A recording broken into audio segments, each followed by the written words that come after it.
Mga kababayan, sandali lang. Huwag mong i-scroll down.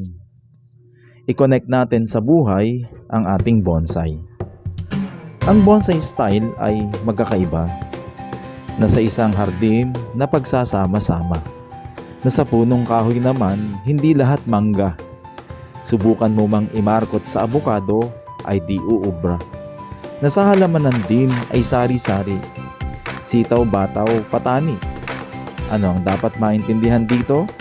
Sa lahat ng nilalang, lalo na sa tao, hindi nasa iyo ang lahat ng kay Pedro. Si Juan ay siguradong may talento, na si Jose ay wala nito.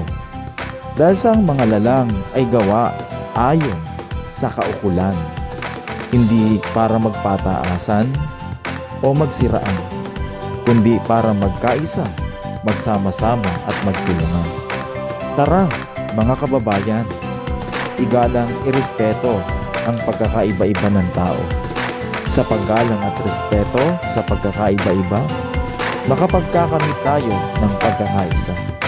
Lalo kung tatahakin ang pangunahing kaalaman nang sa ating ay lumalang.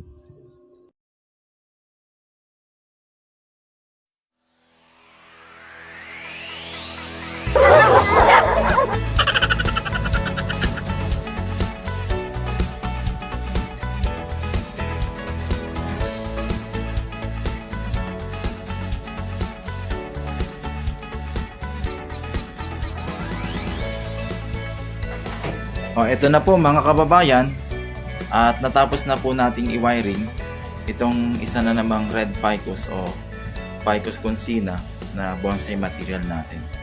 Goods na po tayo dito. Update na lang namin kayo sa mga susunod. Mga kababayan, shoutout tayo.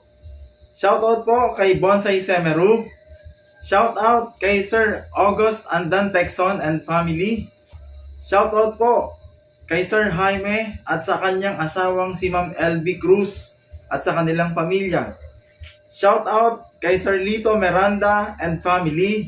At pinasa-shoutout po ni Pambansang Panday ang Dimaano at Guevara family.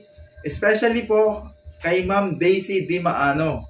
Shoutout din sa family ni Ma'am Rebecca Guevara. Shoutout kay Sir Florante Navarro. Shoutout din kay Ma'am Nery Francisco Reyes at sa kanyang pamilya. At syempre, sa mga silent viewers natin, hindi natin sila nakakalimutan. Shoutout sa inyo. At ang mga OFW sa buong mundo. Sa inyo pong lahat, mabuhay po kayo hanggat gusto po ninyo. Woo! Thank you!